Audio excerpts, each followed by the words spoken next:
6월 2일 목요일 새벽 하나님께 예배 올려드리겠습니다. 나의 모든 행실을 찬양하겠습니다. 나의 모든 행실을 주여 기억마시고 바른 길로 인도하소서. 기쁠 때나 슬플 때 나와 동행하시며 밤낮으로 인도하소서. 나의 모든 실수를 주여 용서하시고 바른 길로 인도하소서. 주의 크신 사랑과 하늘나라 영광을 나도 전파하게 하소서. 이 땅 위의 모든 것 마지막 날 될 때에 주여 나를 받아주소서. 주의 얼굴 되할 때 귀한 상급 주시고 면류관을 쓰게 하소서. 내 모든 형편을 다 기억하시고 늘 나와 동행하옵소서. 나의 생명 주 앞에 남김없이 드리니 주여 나를 지켜주소서.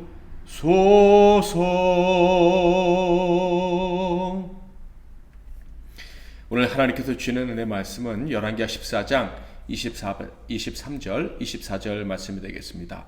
구약성경 열왕기하 14장 24절 말씀을 봉독해 드리겠습니다. 유다의 왕 요아스의 아들 아마샤 제15년에 이스라엘 왕 요아스의 아들 여로보암이 사마리아에서 왕이 되어 41년간 다스렸으며 여호와 보시기에 악을 행하여 이스라엘에게 범죄하게 한 느밧의 아들 여로보암의 모든 죄에서 떠나지 아니하였더라. 오늘은 여로보암 2세라는 제목으로 하나님 말씀을 상고하겠습니다. 이스라엘의 13대 왕 여로보암 2세는 여로보암 1세, 즉 북이스라엘의 초대 임금과 그 이름이 같습니다. 여로보암 2세는 다른 이스라엘의 왕들에 비해 특별한 점이 있었는데 이는 그가 가장 북이스라엘의 부강한 시대를 연 왕이었다라는 거예요. 그러니까 그가 통치하던 때가 바로 북이스라엘의 절정기였다라는 것입니다. 여로보암의 2세의 업적은 매우 대단했는데 솔로몬 때의 영토를 거의 다 회복했다라고 합니다.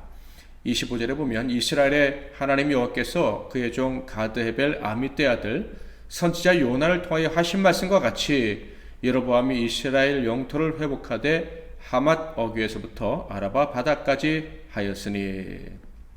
자, 그런데 북이스라엘의 가장 부흥 길을 열었던 이 사람, 세상적인 관점에서 볼 때 대단한 업적을 이룬 왕이었음에도 불구하고 그의 업적에 대한 이야기는 25절 한 절이 전부입니다. 사실 25절도 자세히 보면 절반은 그의 업적에 대한 이야기지만 나머지 절반 이상은 그가 그런 업적이 가능했던 이유를 설명해 주는데 할애하고 있습니다. 바로 하나님의 종 요나 선지자가 예언했기 때문에 예언한 대로 부강한 때를 이루었다 하는 거예요. 그러니까 여로보암 때의 업적이라는 것이 엄밀하게 말해서 그의 업적이라기보다는 하나님의 은혜였다라는 것을 말씀하고 있는 거예요. 26절 27절에 보면 그의 업적이 오직 하나님의 은혜였다는 것을 강조해서 보충 설명해 주고 있어요. 26절 27절 볼까요? 이는 여호와께서 이스라엘의 고난이 심하여 매인자도 없고 노인자도 없고 이스라엘을 도울 자도 없음을 보셨고 여호와께서 또 이스라엘의 이름을 천하에서 없이 하겠다고도 아니하셨으므로 요아스의 아들 여로보암의 손으로 구원하심이었더라. 여로보암 2세 시대에 하나님께서 은총을 베푸셨던 것은 이스라엘 백성들을 불쌍히 여기셨기 때문에 그들의 왕이 악하고 그들 역시 죄악 중에 있었지만은 하나님께서 야곱에게 즉 이스라엘에게 주신 그 언약 그것을 기억하셔서 은총을 베풀어 주셨다는 거예요. 그래서 여로보암이 있을 때 위대한 업적을 이루고 나라가 부강해졌다고 하지만 사실 그의 업적이라기보다는 하나님의 은혜라는 거예요. 그래서 여로보암 입장에서는 자랑스럽게 여겼을지 모르지만은 그에 대한 하나님의 평가는 단호합니다. 23절에 24절 유다의 왕 요아스의 아들 아마샤 제15년에 이스라엘의 왕 요아스의 아들 여로보암이 사마리아에서 왕이 되어 41년간 다스렸으며 여호와 보시기에 악을 행하여 이스라엘에게 범죄하게 한 느밧의 아들 여로보암의 모든 죄에서 떠나지 아니하였더라. 죄인이었다 이거예요. 악인이고 하나님이 받아줄 수 없는 그런 지옥 백성이다 이런 거예요. 자, 그렇다면 이렇게 많은 업적을 이룬 왕의 이야기를 이렇게 간단하게 다룬 이유가 무엇이겠습니까? 여로보암의 업적을 평가절하하기 위한 것도 있겠죠. 그가 악한 왕이었으니까. 그러나 한편으로는 그의 업적은 하나님의 은혜라고 하지 않았습니까? 그러므로 하나님께서 베푸신 은총조차 축소시키는 것 같이 느껴지는 거예요.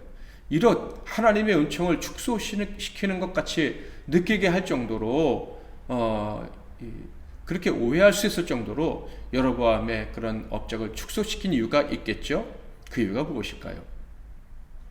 하나님은 자비로우셔서 인간을 불쌍히 여기시고 은혜를 베풀어 주십니다. 질병도 치료해 주시고 전쟁에서 건져주기도 하시고 가난에서 건져 부유하게도 하시고 성공을 주시기도 하시고 사람들 앞에서 유명한 사람, 자랑할 거리가 많은 사람이 되게 해주시기도 하십니다. 그런데 우리가 알아야 될 것이 있어요. 앞에서 언급한 것들은 보통 사람들이 복이라고 말하는 것들이죠.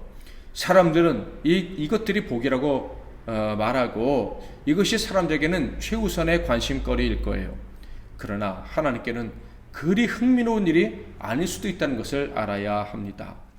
하나님은요, 사람들에게 이런 것들이 필요하다는 것을 아십니다. 그래서 이런 것들을 달라고 간구할 때 하나님이 은혜로 허락해 주시기도 합니다. 또 사람들이 그것들을 받고 기뻐하는 모습을 보면서 만족해 하시기도 하셔요. 그러나 하나님의 진짜 관심은 사람이 그 썩어질 것으로 기뻐하는 거기에 있던 것이 아니다라는 거예요. 하나님의 사람이라면요, 정말 하나님이 기뻐하시는 것, 그 비밀한 것을 알아야 되고 인정할 수 있어야 합니다. 지혜왕 솔로몬, 그는요, 무엇보다 누구보다 세상의 것들을 많이 누렸던 사람입니다. 그의 아버지 다윗에게 주신 하나님의 언약 때문에 그는 참으로 많은 것을 누리며 살 수가 있었어요. 그런데 그 모든 것을 다 누리면서, 즉 세상에서 소위 가장 잘 나가는 사람, 가장 복된 사람이라는 그런 인정을 받을 만큼의 삶을 살아본 뒤에 그가 한 말이 무엇입니까? 너무나도 유명한 전도서의 말씀 아니겠습니까? 1장 2절, 전도자가 이르되 헛되고 헛되며 헛되고 헛되니 모든 것이 헛되도다. 그러므로 우리는, 저와 여러분의 관심사는 세상에 있는 것보다, 세상의 그 어떤 것들보다 하나님이 관심을 두고 있는데 우리의 관심이 가 있어야 할 것입니다. 거기에 마음을 줄 줄 알아야 되는 거예요. 하나님께서 정말로 중요시 여기시는 것을 우리도 중요시 여기고 그 일이 우리 삶의 최우선순위가 될 수 있어야 한다는 거예요. 어제는 남쪽 유다의 선한 왕들의 업적에도 불구하고 비참한 종말을 맞이했다라는 말씀을 드렸어요. 여로보암 2세처럼 세상의 부귀영화를 위해 달려간 사람도 아니고 처음부터 끝까지 우상 숭배하다가 죽은 사람도 아니고, 이 남쪽 유다의 선한 왕들은요, 하나님의 말씀을 위해서 헌신했어요. 종교개혁을 하기도 했어요. 그런데 그들의 마지막이 허무했다, 하나같이 그랬다라는 말씀을 드렸습니다. 왜 그들은 하나님을 위해 사명감을 가지고 열심히 살았음에도 불구하고 행복을 완성하지 못했을까요? 참으로 이해하기 어려운 부분이다 라면서 말씀을 드렸었죠. 물론 우리는 그 질문에 대한 답을 얻었습니다. 바로 신앙의 개혁은 평생 계속되어야 된다는 거예요. 또한 남을 개혁하는 데 그치지 말아야 되고 자기 자신을 계속해서 개혁해야 된다. 그렇지 않으면 아무리 위대한 업적을 이뤘다 할지라도 진정한 행복을 누릴 수 없고 마지막까지 아름다운 삶을 살 수 없다라는 거예요. 오늘 또한 그 문제에 대해서 사람이 마지막까지 행복할 수 있는 진정한 가치를 추구할 수 있는 방법에 대해서 또 다른 답을 찾아보고자 합니다. 마지막까지 행복하고 만족한 삶을 살기 위해서 어떻게 해야 될까요? 마지막까지 보람되고 절대 허무가 없는 만족한 삶을 살기 위한 방법이 무엇입니까? 하나님 위해 살고 또 세상 일에서도 열매를 맺으면서도 만족하게 살다가 하나님 품에 안길 수 있는 그 방법이 무엇입니까? 신명기 10장 12절에는 이렇게 말씀하고 있어요. 이스라엘아, 내 하나님 여호와께서 내게 요구하시는 것이 무엇이냐? 내 하나님 여호와를 경외하여 그의 모든 도를 행하고 그를 사랑하며 마음을 다하고 뜻을 다하여 내 하나님 여호와를 섬기고. 바로 하나님을 경외하고 그 법에 순종하되 마음을 다하는 사랑으로 순종해야 한다라는 거예요. 그것이 바로 행복의 길이다라고 13절에 말씀하고 있죠. 내가 오늘 내 행복을 위하여 내게 명하는 여호와의 명령과 규례를 지킬 것이 아니냐. 그러니까 세상의 성공, 부귀영화, 입신양면, 하나님께 기도해서 응답받는 모든 일들, 정말 좋은 것으로 가득 찬 인생을 사는 것 같아도 하나님을 사랑하고 그 말씀에 진심으로 순종할 수 없다면 행복할 수 없다. 허무하게 끝날 수밖에 없다라는 거예요. 부모와 함께 살아가는 자녀가 있다고 합시다. 당연히 부모에게 순종해야 돼요. 그런데 함께 사는 부모에게 순종하지 않으려 한다면, 자신이 옳다고 주장하는 그런 불순종의 삶을 살려고 한다면 그 순간부터 그 부모와 함께 사는 삶이 행복하지 않을 거예요. 그러나 아무리 부족한 부모님이라도 그 부모에게 순종할 수 있다면 당연히 그 부모와 동행하는 그 자녀의 삶에는 행복이 주어질 것입니다. 미가 선지자는요, 바로 우리와 함께 하신 하나님께 어떻게 나아가야 되는지, 어떻게 하나님과 동행하며 살아야 되는지, 어떻게 해야 하나님과 함께하는 삶이 행복할 수 있는지를 이렇게 가르쳐 주었습니다. 미가서 6장 6절에서 8절. 내가 무엇을 가지고 여호와 앞에 나아가며 높으신 하나님께 경배할까? 내가 번제물로 1년 된 송아지를 가지고 그의 앞에 나아갈까? 여호와께서 천천의 양이나 만만의 강물 같은 기름을 기뻐하실까? 내 허물을 위하여 내 맏아들을 내 영혼의 죄로 말미암아 내 몸에 열매를 드릴까? 사람아, 주께서 선한 것이 무엇임을 내게 보이셨나니 여호와께서 내게 구하시는 것이 오직 정의를 행하며 인자를 사랑하며 겸손하게 내 하나님과 함께 행하는 것이 아니냐. 바로 하나님을 사랑하고 하나님 말씀대로 행할 때 진정한 동행이 가능하다. 이렇게 가르쳤습니다. 우리 하나님 아버지께서는요, 우리에게 대단한 것을 요구하지 않으십니다. 너 성공해라, 여로보암 2세처럼 성공한 사람이 되어라, 이렇게 말씀하지 않으십니다. 성공과 실패, 하나님께서 주권적으로 허락해 주시는 거예요. 어떤 사람은요, 세상적으로 볼 때 너 성공한 사람이 되어라 하면 성공할 수 있는 것이고, 너는 실패자처럼 보여도 된다 라고 하시면 그렇게 사는 거예요. 가난하게도 하시고 부하게도 하시는 거예요. 그럼에도 불구하고 하나님은 그 겉모습을 보시지 않고 중심을 보시고 진짜 성공한 사람, 실패한 사람을 가려내시는 거예요. 하나님의 눈으로 하나님의 사람을 구별해내시는 거예요. 하나님이 부한 자, 성공한 자를 더 사랑하시고 그런 사람들을 더 찾으신다는 생각은 큰 착각입니다. 하나님이 찾으신 사람은 하나님이 부자로 만드신 사람이 아니에요. 하나님이 찾으시는 사람은 하나님과 동행할 줄 아는 사람입니다. 동행해 주신 하나님을 기뻐하고 그분을 사랑하고 그 말씀에 기꺼이 순종하며 살아가는 사람, 그 사람을 좋아하시고 찾으시고 부르시고 끌어안으시고 복주시고 예뻐하시며 동행하시는 거예요. 형식적으로 몇 번 순종하는 사람이 아니라, 은혜 받을 때만 순종하는 척하는 사람이 아니라 진심으로 하나님을 사랑해서 평생 하나님 곁에 머물며 힘을 다해 순종하는 사람을 하나님이 찾으신다 하는 거예요. 사랑하는 성도 여러분, 저와 여러분 하나님의 자녀인데 지금 어떻게 살아가고 있습니까? 참으로 하나님을 사랑하는 자녀답게 하나님을 사랑하며 그 말씀에 순종하며 살아가고 있습니까?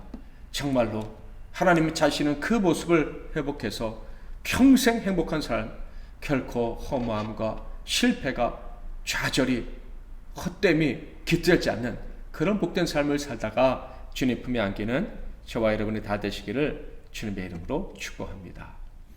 말씀 붙잡고 기도하시고 승리하시는 하루 되시길 바랍니다. 제가 먼저 잠깐 기도하고 이어서 여러분 기도 각자 하나님께 올려드리고 하루를 시작하십시오.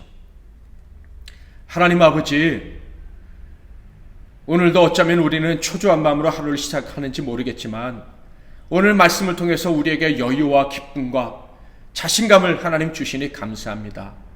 세상의 성공과 실패, 세상의 이름을 내고 내지 못하는 것, 그것이 우리의 인생의 가치를 결정하는 것이 아니라 내가 얼마나 하나님을 사랑하고 기뻐하고 그 말씀에 순종하려고 애를 쓰는가로 결정난다는 것을 가르쳐 주시니 감사합니다. 우리가 배가 부르든지 배가 고프든지 어느 때든지 이 하나님 앞에서 바르게 사는 법을 꼭 기억하고 살게 하셔서 영혼의 만족을 누리고 마지막 날을 기대하며 살아가는 우리 모두가 되게 하옵소서. 오늘도 주님과 동행하기를 기뻐하는 종들에게 함께해 주시고 그들의 모든 간구하는 기도에 응답해 주옵소서. 예수 그리스도의 이름으로 기도하옵나이다. 아멘.